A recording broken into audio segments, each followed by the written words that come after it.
Às vezes eu vou fazer entrega, essas coisas. E tem um garoto que eu reconheço ele, que volta e meia ele passa na televisão. A maioria das coisas que acontecem aqui de crime organizado aqui, invasão, propriedades e tal, eu vejo esse garoto. Ele tem uma boa aparência, em primeiro lugar, que é a aparência, independente do tom de pele, a aparência é a mais importante. O cabelo dele é loiro, os olhos dele é azul, né? Ele parece, como fala, uma criança diferente, porque é difícil de você ver crianças brancas no nosso país, totalmente brancas. E ele, como fala, faz parte de uma quadrilha organizada, de um crime organizado e de várias quadrilhas organizadas.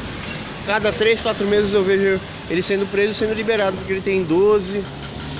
Eu já vi ele na televisão dos 12 aos seus 14, 15 anos já. A última vai fazer alguns meses, não vou falar aqui, porque isso aqui dá processo. Você ficar falando uma criança que faz isso, aquilo, não sei o que, né? E aí vem a grande questão. Qual é o mecanismo e quais são as causas que fazem ele ter esse comportamento, né? Primeiro você precisa identificar as causas. Em primeiro lugar, o subconsciente dele não funciona normal. Todos os dias os pais dele mandam ele para a escola, ele não vai para a escola. Ele fica andando na rua. Até da horário da escola ele vai para casa. E aí a questão é a seguinte: pobreza demais, o desejo demais, a falta da orientação do pai e da mãe, a falta da educação, a falta de supervisionar. Deixa eu ver seus livros, o que você aprendeu e tal, que coisa legal, que coisa importante. Deixa ele largado, abandonado. Ele vê o mundo adulto na televisão, ele vê o mundo adulto na rua. E aí ele fica totalmente perdido e desorientado, né?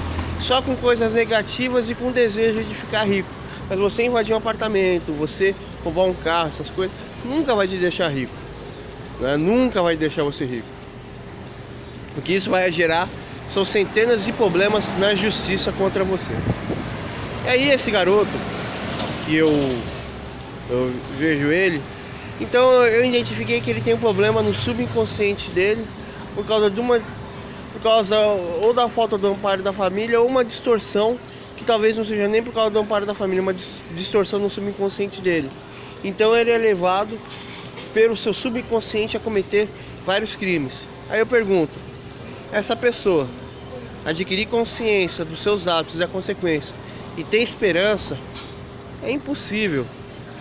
Às vezes no impossível, no indecodificável, pode ser haver esperança e cercear esperança, mas isso é quase impossível, né?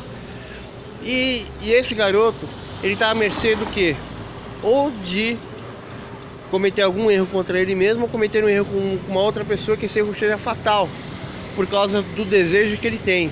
E a grande questão é o ser humano, a interação do ser humano e seu meio ambiente. E aí é o seguinte, esse garoto é um problema para o Estado, porque a família não tem condições de lutar para modificar o filho e não tem amor por ele, né? E isso pode ser uma das prováveis ou não.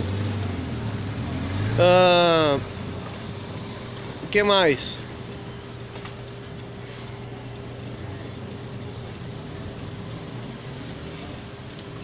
E aí vem a ação do Estado. O Estado, ele tem que, como fala o quê?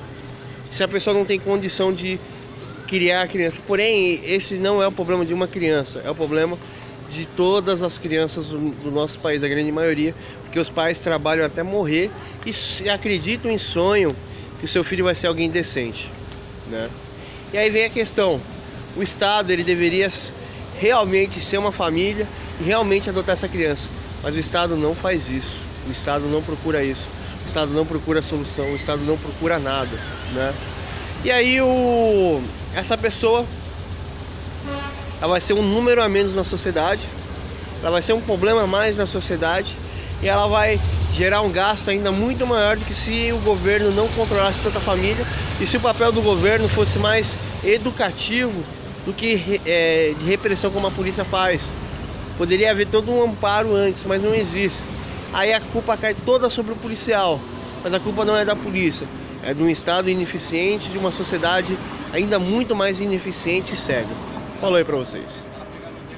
Eu tô falando isso aqui É um fato verdadeiro. Não estou falando de uma certa pessoa, não, de uma certa, como fala, comedora de arroz e feijão, que sempre acha que tem razão, porque também se encaixa nisso. Estou falando do fato real que eu conheço, que não posso falar.